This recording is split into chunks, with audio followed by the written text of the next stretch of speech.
I am by no means the first person to point out that the agricultural revolution was a disaster for human beings. Lots of scholars before me have made the similar point. And this is very important because the agricultural revolution takes place at the same time as the Neolithic revolution, right? It's seen as this massive jump in human evolution where we stopped hunting and gathering and we began planting and harvesting instead. And the common sense theory is that this was a good thing for humanity, that it increased our food supply, that it allowed us to actually settle and create villages. It essentially was the first step to creating what we know as civilization. Unfortunately, the data does not back that up. On the contrary, we now know, due to studies of skeletons around the time of the Neolithic Revolution, that human beings actually ended up consuming fewer calories and certainly fewer proteins during the agricultural revolution than they did when we were hunter-gatherers.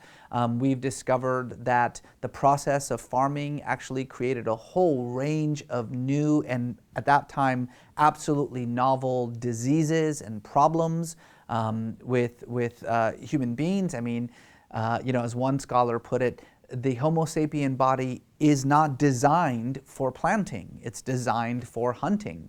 And it was, there were enormous costs to that transition. So there have been a lot of speculation about why the transition. Some have argued that it was because of climatic reasons, that there was a massive shift of climate that essentially compelled people to begin planting. There's really no evidence to prove that point. Some have said that it's because there was a sudden drop in the number of species that were available to be hunted. There's, again, no real evidence of that at all. This is one of those moments, again, where we just don't know why.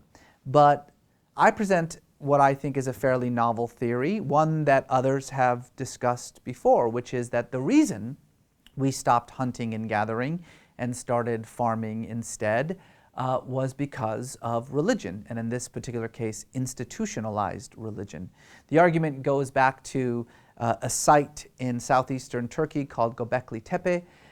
This is, as far as we know, the oldest temple to have ever been unearthed. It's about 12 to 14,000 years old. It's a massive temple in the middle of a desert region, a place where no one lived. So we know that this was a place of religious significance, a place that was not habitable, that people came from all over the land to actually take part in some kind of devotional activity at this temple. And we also know that the building of this temple coincided with the first signs of agriculture in that region. The theory is complex, but in the simplest way, it's that in order to essentially feed the workers who built this massive temple over the course of many, many decades, and then in order to feed what would have been perhaps thousands of people who would come to this temple in order to actually take part in the devotions there, it was necessary to come up with food surplus options. One of those ideas was to take the naturally growing stalks of wheat and barley that were growing around the region and to start actually planting them with purpose.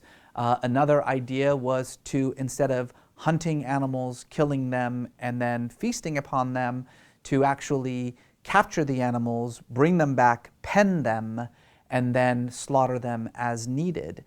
The archaeological evidence indicates that this was where the first real experiments with what we would now refer to as farming and domestication took place. And so the theory is that it wasn't climate change or a depletion of natural resources that resulted in the decision to begin planting and domesticating, that rather it was the imposition of institutional religion that did that.